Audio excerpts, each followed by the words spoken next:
नमस्कार साथियों, कैसे हैं आप सभी। मेरी भाषा हिंदी भाषा परिवार में आप सभी का एक बार फिर से स्वागत है। आज हम सामान्य हिंदी व्याकरण से संबंधित कुछ प्रश्नों का अभ्यास करने वाले हैं। सामान्य हिंदी व्याकरण से संबंधित 3 वीडियो मैं अपलोड कर चुकी हूँ, भाग 1, भाग 2, भाग 3। उसमें मैंने अपनी वॉइस रिकॉर्ड नहीं की है क्योंकि आजकल समय कम रहता है और वॉइस रिकॉर्ड करने के लिए पहले वॉइस रिकॉर्ड करनी पड़ती है। और बोलते समय ऐसा तो नहीं है कि आप एक ही फ्लो में बहुत परफेक्ट बोलते हो, बीच में अगर हम अटक जाते हैं या कहीं पर कुछ उतार चढ़ाव आते हैं तो दोबारा से रिकॉर्ड करनी पड़ती है वॉइस और फिर उसकी एडिटिंग करनी पड़ती है। एडिटिंग करने के बाद ही वो वीडियो आप तक पहुंच पाता है। बहुत ज़्यादा एडिटिंग तो मैं नहीं कर पाती हूँ, लेकिन फिर भी वॉइस रिकॉर्ड करने के बाद उसमें एडिटिंग करनी पड़ती है, कहाँ पर आवाज़ में उतार चढ़ाव आए हैं, और फिर आप तक वीडियो पहुँचता है। इस प्रक्रिया में बहुत समय लग जाता है और इस कारण से आजकल मैं बहुत सारे वीडियो ऐसे अपलोड कर रही हूँ जिसमें मेरी वॉइस नहीं होती है। आप सिर्फ प्रश्न देख सकते हैं और उनके उत्तर देख सकते हैं, यानी कि आप केवल अभ्यास के लिए प्रश्न उत्तर देख सकते हैं। तो इस वीडियो में थोड़ा समय निकाल कर मैंने वॉइस रिकॉर्ड करने का प्रयास किया है। पहले मेरे पास थोड़ा समय होता था या रात के समय में निकाल लेती थी थोड़ा समय परिवार के सभी सदस्यों के सोने के बाद, और उसके बाद मैं वीडियो रिकॉर्ड करती थी। लेकिन आजकल इतना समय नहीं मिल पा रहा है तो केवल मैं अभ्यास के लिए प्रश्न डाल देती हूँ। तो इस वीडियो में मैं आपको ये बताना चाहती हूँ कि मेरे पास ये बुक है, लगभग 2000 के आसपास का पब्लिकेशन है, लक्ष्मी पब्लिकेशन की बुक है। दिवाली की सफाई करते समय ये किसी कोने में मुझे मिल गई। मेरे पास हिंदी व्याकरण की बहुत सारी पुस्तकें हैं, क्योंकि हिंदी व्याकरण से संबंधित जो पुस्तकें हैं मैं उनको देती नहीं हूँ किसी को, यानी कि कबाड़ी को, या बहुत पुरानी पुस्तकें होती हैं तो डिस्कार्ड नहीं करती हूँ। लगभग बहुत पुरानी किताबें भी मेरे पास उपलब्ध हैं। तो ये लक्ष्मी पब्लिकेशन की बुक है और पहले जेबीटी, ओटी, प्रभाकर के जो एग्ज़ाम होते थे उससे रिलेटेड ये बुक है, बहुत पुरानी है। तो इसमें मैंने बहुत सारे हिंदी के प्रश्नों को देखा, लगभग 1000 प्रश्न यहाँ पर दिए गए हैं। काफ़ी प्रश्नों में मैंने देखा टाइपिंग एरर भी है, कुछ ऑप्शन गलत दिए गए हैं, लेकिन कोई बात नहीं, यहाँ पर जो प्रश्न है वो हमारी मदद कर सकते हैं अगर हम किसी कॉम्पिटिशन की तैयारी कर रहे हैं या सामान्य हिंदी व्याकरण से संबंधित जानकारी हम प्राप्त करना चाहते हैं। आजकल हिंदी ओलंपियाड की जो परीक्षाएं होती हैं, जो कक्षा 1 से लेकर कक्षा 12वीं तक के विद्यार्थियों के लिए होती हैं, तो उसमें भी ये जो प्रश्न है सामान्य हिंदी व्याकरण से संबंधित है, तो वो आपकी मदद कर सकते हैं। या फिर आप किसी और कॉम्पिटिशन एग्जाम की तैयारी कर रहे हैं जहाँ सामान्य हिंदी व्याकरण से संबंधित 10 या 20 प्रश्न पूछे जाते हैं, तो वहाँ भी ये जो प्रश्न है बहुत महत्वपूर्ण साबित हो सकते हैं। तो आइए कुछ और महत्वपूर्ण प्रश्नों का हम अभ्यास कर लेते हैं। और जो मेरे वीडियो हैं जिसमें वॉइस रिकॉर्ड नहीं होती है उसमें मैं प्रयास करती हूँ कि आपको विकल्प जो होते हैं वो सही उत्तर के रूप में आपके पास उपलब्ध हो जाएं। बैकग्राउंड में वॉइस नहीं होती। वैसे तो वॉइस के साथ वीडियो देखने में अपना अलग ही आनंद होता है, बहुत सारी चीज़ें हम साथ साथ स्पष्ट करते हुए चलते हैं। अगर मुझे वॉइस रिकॉर्ड करनी पड़ती है तो एक अकेले कमरे में बैठना पड़ता है और बैकग्राउंड को म्यूट करना पड़ता है, यानी कि घर से कोई आवाज़ नहीं आनी चाहिए, बाहर से भी बहुत आवाज़ नहीं आनी चाहिए ताकि बैकग्राउंड नॉइस ना हो। लेकिन अगर मुझे वैसे ही बिना आवाज़ की वीडियो रिकॉर्ड करना पड़ता है तो आसानी रहती है। अगर आप टीवी देख रहे हो या अपने बच्चों को पढ़ा रहे हो या कुछ ऐसा काम कर रहे हो तो वहाँ पर भी बैकग्राउंड में वॉइस चलती रहती है और आप सीधा प्रश्नों के जो उत्तर है उनको टिक लगाते हुए चलते हैं। तो वो वीडियो बनाना मेरे लिए आसान रहता है, इसीलिए मैं अपलोड कर देती हूँ। बिना आवाज़ वाले जो वीडियो होते हैं वो इसी सोच के साथ अपलोड किए जाते हैं ताकि आप वहाँ पर केवल प्रश्न और उत्तर देख सकें और अतिरिक्त अभ्यास कर सकें। तो आइए इन प्रश्नों का अभ्यास करते हैं और देखते हैं किस तरह के प्रश्न यहाँ पर दिए गए हैं। तो सबसे पहले यहाँ पर देख सकते हो त वर्ण का उच्चारण होता है। तो उच्चारण स्थान और वर्णमाला, स्वर व्यंजन, ये जो बेसिक जानकारी है यहाँ से सामान्य हिंदी व्याकरण से संबंधित जो प्रश्न पूछे जाते हैं वो अवश्य आते हैं। तो त वर्ण का जो उच्चारण स्थान होता है, उच्चारण स्थान के लिए आपको अच्छे से पूरी टेबल याद करनी पड़ेगी। अगर हम अपने गले का सिस्टम देखें तो आप थोड़ा मेरी आवाज़ के साथ रिलेट करने की कोशिश कीजिए। जो हमारे वर्ग होते हैं तो मैंने इनको ऐसे याद किया था, क, च, ट, त और प। तो क से क वर्ग आ गया, क ख ग घ ड़, और ये कंठ से बोले जाते हैं, यानी कि इनका उच्चारण स्थान कहाँ होता है, कंठ। कंठ से थोड़ा ऊपर अगर आप महसूस करें तो तालु शुरू हो जाता है और ये तालव्य या आपको तालु जो वर्ण है, यानी कि इनका उच्चारण तालु से होता है, तालव्य से। उसके बाद ट आता है तो थोड़ा सा तालु से ऊपर मूर्धा होती है, तो ये मूर्धन्य आपके उच्चारण स्थान के हिसाब से आते हैं, मूर्धन्य वर्ण होते हैं। उसके बाद त थ द, ये आपके दंत। अगर आप मूर्धा से थोड़ा आगे बढ़ते हैं तो ये आपके दांत से स्पर्श होते हुए तो दंते, दंते वर्ण होते हैं। और जो प होते हैं वो आपके दांत से आगे की तरफ आपके ओष्ठ होते हैं, तो ओष्ठे, ओष्ठे वर्ण होते हैं। तो इस तरीके से आप इन्हें याद कर सकते हैं। और वैसे भी हमारे गले से ऊपर की तरफ हमारे मुंह के जो हिस्से हैं उनको स्पर्श करते हुए ये वर्ण बोले जाते हैं। तो इसी कारण से सबसे पहले गले से निकलने वाली ध्वनि कंठ होती है, और फिर तालु आता है, फिर मूर्धा आता है, फिर दंत आते हैं, फिर ओष्ठ आते हैं। तो यहाँ पर हमारा त वर्ग है, तो त वर्ग बोलकर भी देखेंगे तो बहुत ही ध्यान देने की आवश्यकता होती है। त जब हम बोलते हैं तो दांत से हवा स्पर्श होती है, तो ये हमारे कौन से वर्ण है? दंते। कंठ से आपके क वर्ग वाले बोले जाते हैं, तालव्य आपके च वर्ग वाले हो गए, और मूर्धन्य आपके ट वर्ग वाले हो गए। तो इस तरीके से आप ये टेबल किसी भी व्याकरण की पुस्तक में आपको मिल जाएगी, वहाँ पर आसानी से आप इसे देख सकते हैं।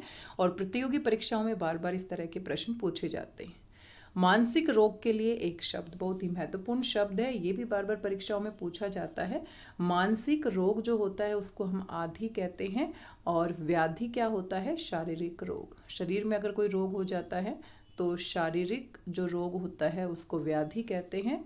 जैसे कुष्ठ रोग हो गया, स्किन की कोई एलर्जी हो गई। और आधि होता है मानसिक पीड़ा, मन में जो दुख होता है, तनाव होता है। तो ये बहुत ही महत्वपूर्ण शब्द हैं, आधि और व्याधि। मानसिक रोग आधि होता है, और शारीरिक रोग क्या होता है? व्याधि।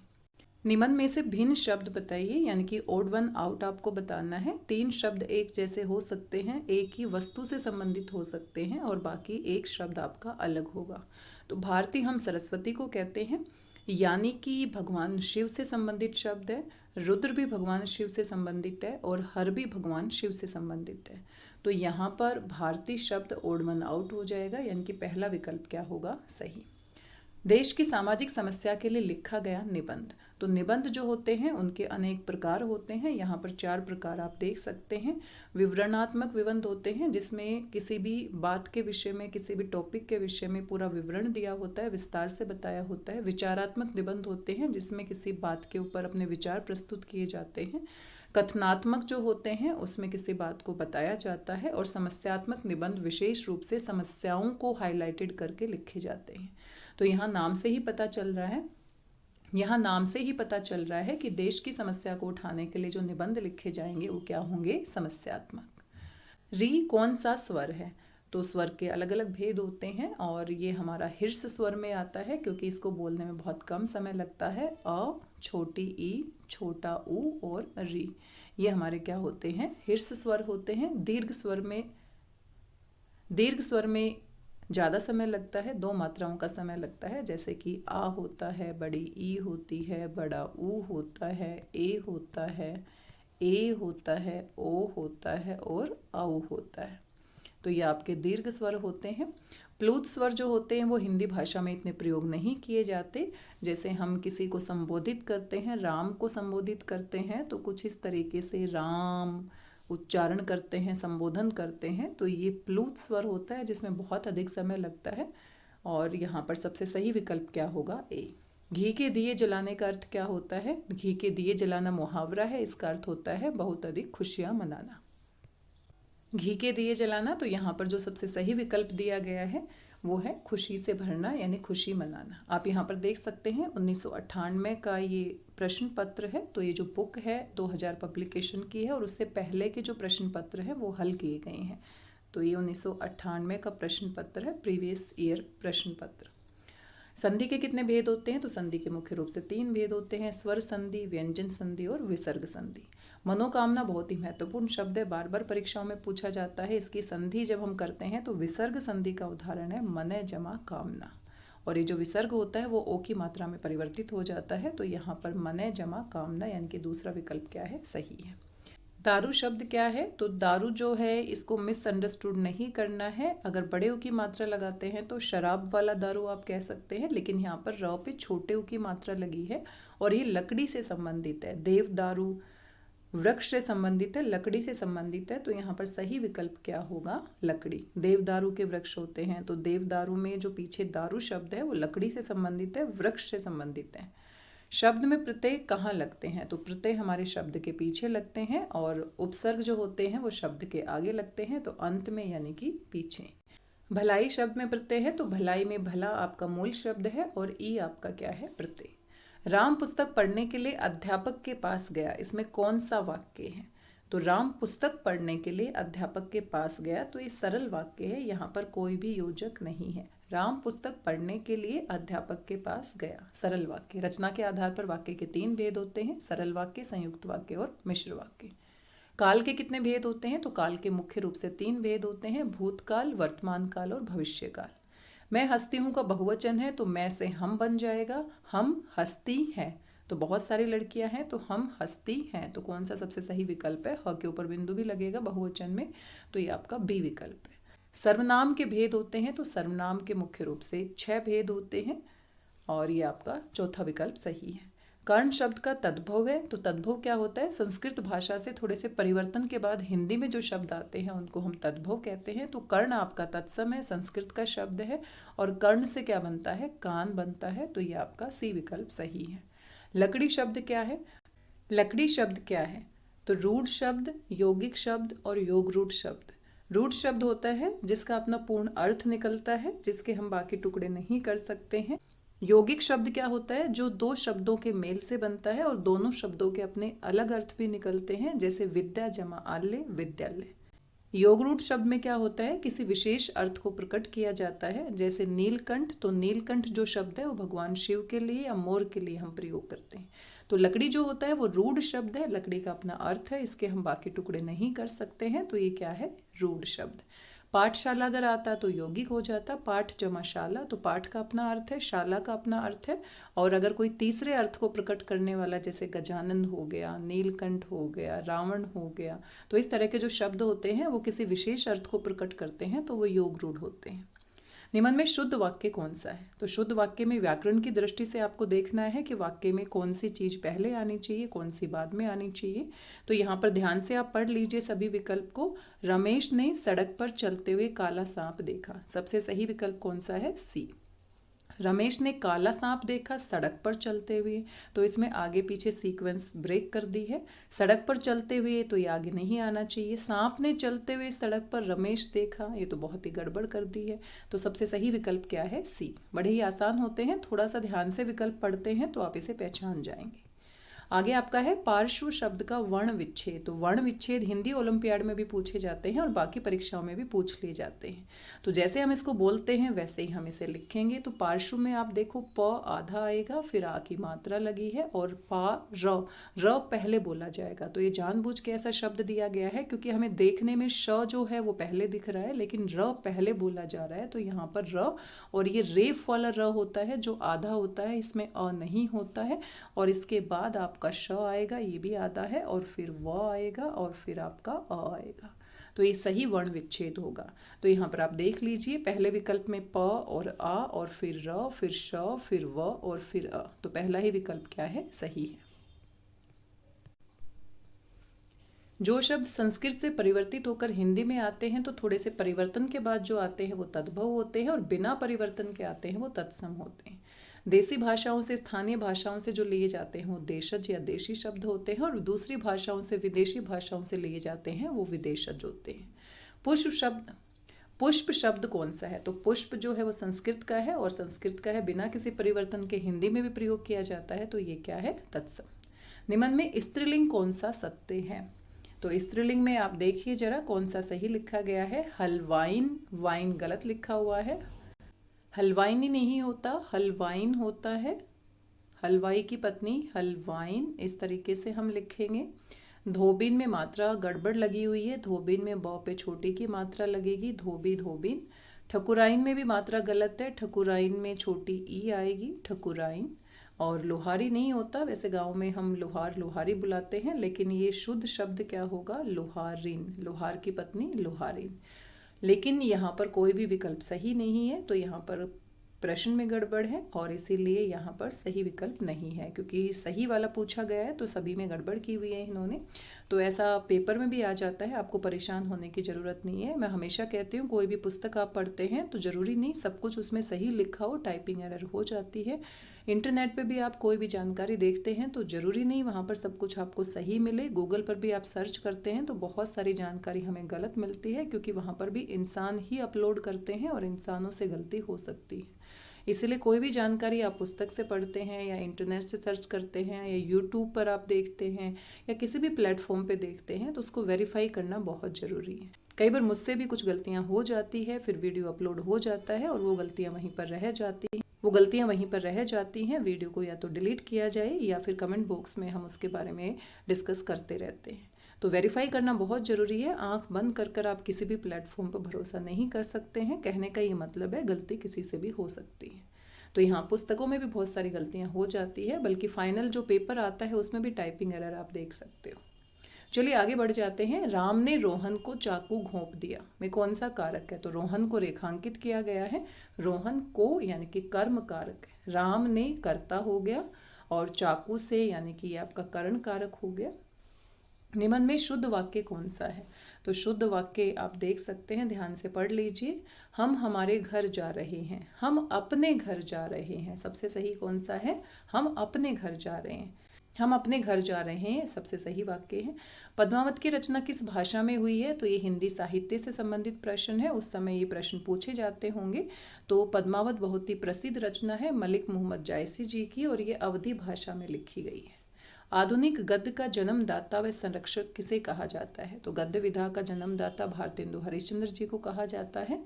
खड़ी बोली के जन्मदाता भी आप कह सकते हैं। कर्मभूमि के लेखक कौन है? बहुत ही प्रसिद्ध उपन्यास है मुंशी प्रेमचंद जी का। तो यहाँ पर सी विकल्प सही है। ये भी हिंदी साहित्य से संबंधित प्रश्न है।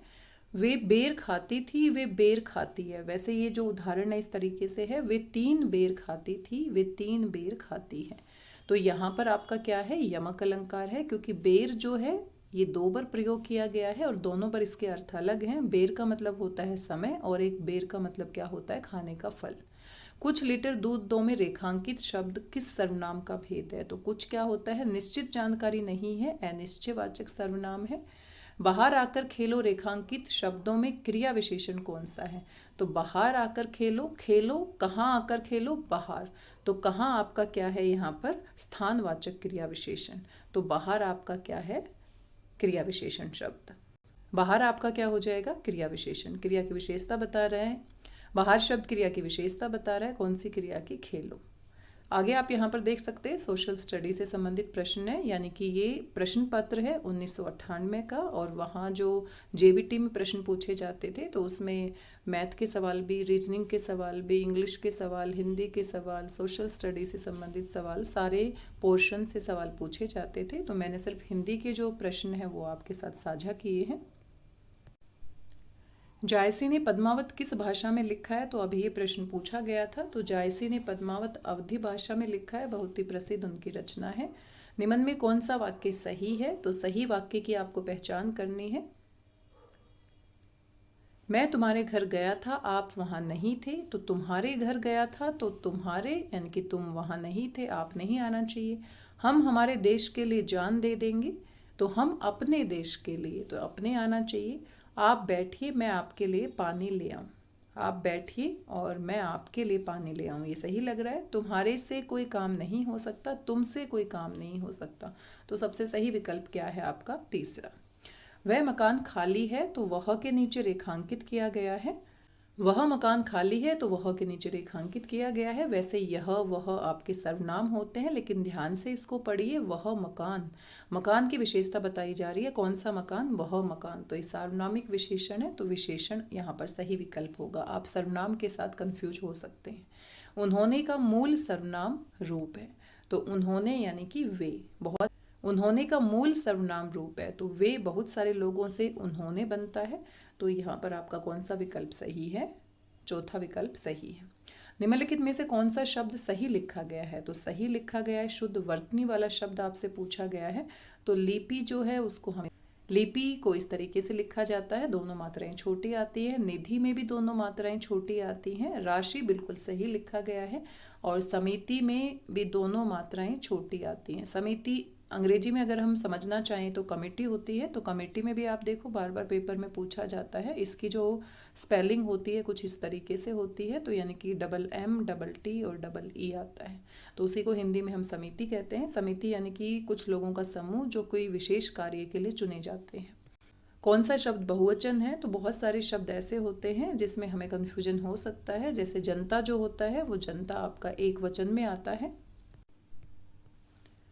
सेना भी एक वचन में आता है। कहने को हम सोच सकते हैं जनता में बहुत सारे लोग होते हैं, लेकिन लोगों से हमें नहीं लेना। जनता जो शब्द है जब उसका वाक्य आप बनाते हैं तो एक वचन के तरीके से प्रयोग होता है। जनता बहुत अच्छी है, जनता बहुत अच्छे हैं नहीं कहते।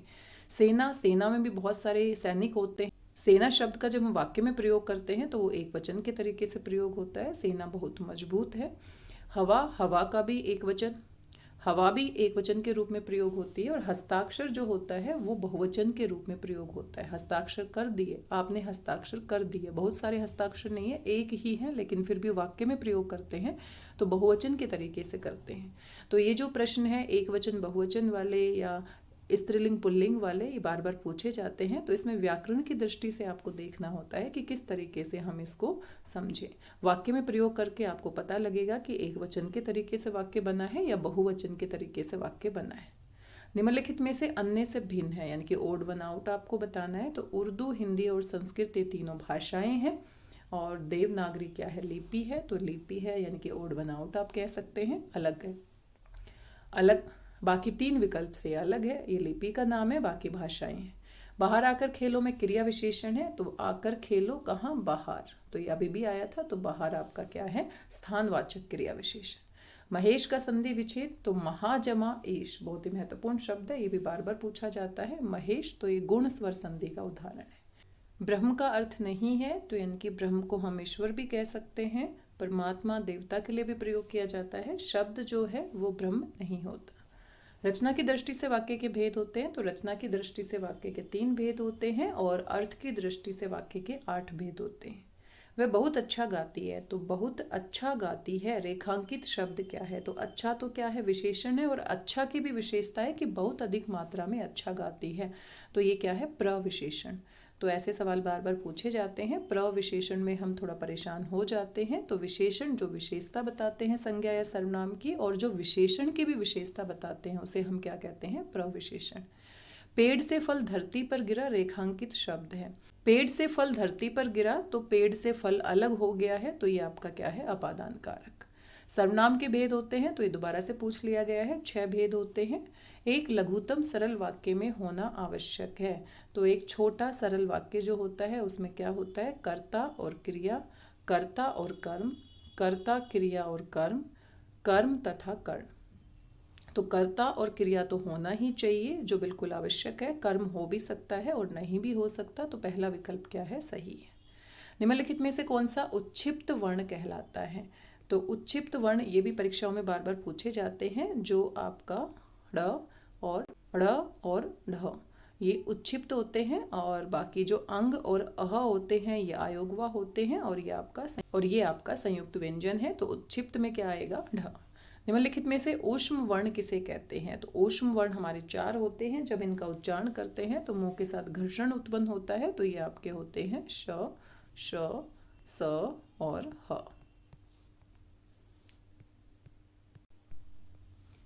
कौन सा कथन सही है? तो सही आपको बताना है। अव्यय शब्दों में रूप परिवर्तन होता है। तो अव्यय में रूप परिवर्तन बिल्कुल नहीं होता है। अविकारी शब्द जो होते हैं उसमें कोई परिवर्तन नहीं होता। अव्यय शब्दों में रूप परिवर्तन नहीं होता, ये बिल्कुल सही है। विकारी शब्दों को ही अव्यय कहते हैं, ऐसा नहीं है। सभी संज्ञा शब्द अव्यय होते हैं, ऐसा नहीं है। तो दूसरा विकल्प क्या है? सही है। कौन से वाक्य का भाव अन्य से अलग है?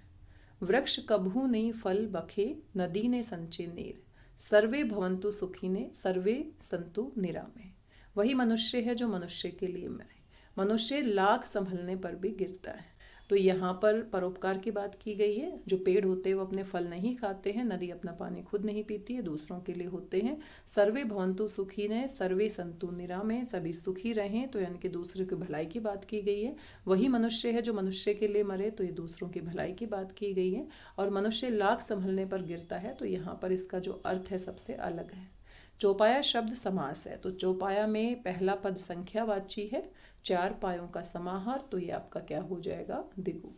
निराला का पूरा नाम निराला जी बहुत ही प्रसिद्ध छायावादी कवि रहे हैं, तो सूर्यकांत त्रिपाठी निराला जी हैं, तो ये आपका तीसरा विकल्प सही है। हिंदी साहित्य से संबंधित प्रश्न है।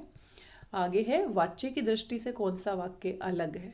अब चला जाए, तो ये आपका भाववाच्य है। मैं तो नहीं जा सकूंगा, तो ये आपका कर्तृवाच्य है। राजन ने एक मधुर गीत गाया, ये आपका कर्तृवाच्य है। मोहिनी खाली नहीं बैठती, तो ये आपका कर्तृवाच्य है। तो थोड़ा ध्यान से देखेंगे तो ये 3 आपके कर्तृवाच्य हैं, और अलग कौन सा है, अब चला जाए, भाववाच्य।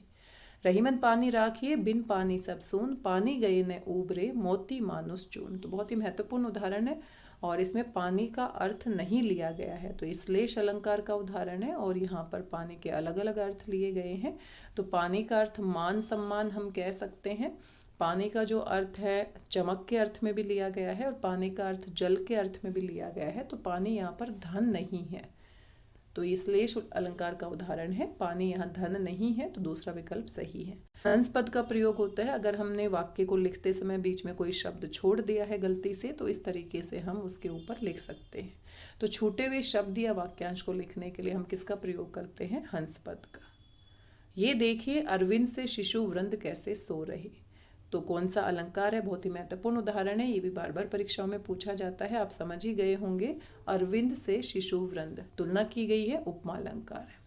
क्षेत्र शब्द का वर्ण विच्छेद, तो वर्ण विच्छेद हिंदी ओलंपियाड में भी बार बार पूछे जाते हैं, तो ये ध्यान से आप देखिए, संयुक्त व्यंजन है, ये ध्यान से आप देखिए, संयुक्त व्यंजन है यहाँ पर। तो क और श, और किसकी मात्रा लगी है, एक ही मात्रा, और फिर यहाँ पर त, और फिर यहाँ पर र, और फिर अ। तो यहाँ पर आप देख लीजिए कौन सा विकल्प सही है। तो क श ए त र अ, तो यहाँ पर दूसरा विकल्प क्या है, सही है। किस शब्द के लिए कनक का प्रयोग नहीं होता, तो कनक सोना भी होता है, धतूरे को भी कहते हैं, गेहूं को भी कहते हैं। तो धन के लिए हम इसका पर्यायवाची के रूप में प्रयोग नहीं करते। रचनाओं के आधार पर कौन सा नाम अन्य से अलग है, तो ओड वन आउट आपको बताना है, हिंदी साहित्य से संबंधित है। मीराबाई, रसखान, तुलसीदास, सूरदास। रचनाओं के आधार पर कौन सा नाम अन्य से अलग है, तो रचना के आधार पर, क्योंकि वैसे तो आप समय के आधार पर या स्त्रीलिंग पुल्लिंग के आधार पर भी देख सकते हैं, बाकी पुरुष हैं और मीराबाई महिला हैं। रचनाओं के आधार पर अगर हम देखें तो मीराबाई की रचनाओं का आधार भगवान श्री कृष्ण थे, रसखान भी भगवान श्री कृष्ण से संबंधित लिखते थे, और सूरदास भी। तुलसीदास ने भगवान राम के विषय में लिखा है, तो हम कह सकते हैं तुलसीदास जी अलग हैं, तुलसीदास जी अलग हैं। तो यहाँ पर तीसरा विकल्प सही होगा।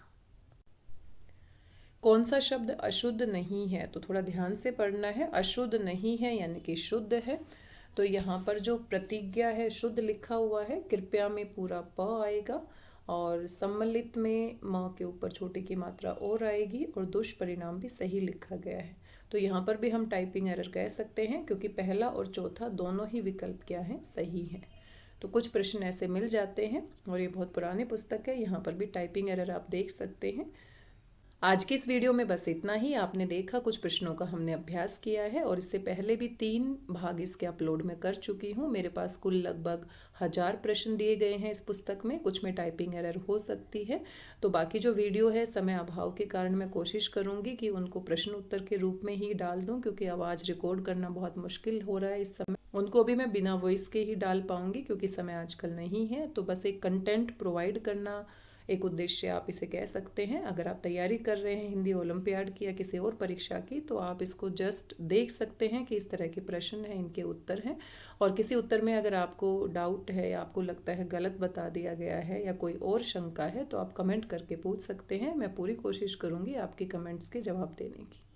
तो आज की इस वीडियो में बस इतना ही। मिलते हैं किसी नए वीडियो में, बिना वॉइस के जल्दी मिलेंगे, और वॉइस रिकॉर्डिंग के साथ हो सकता है थोड़ा समय लग जाए।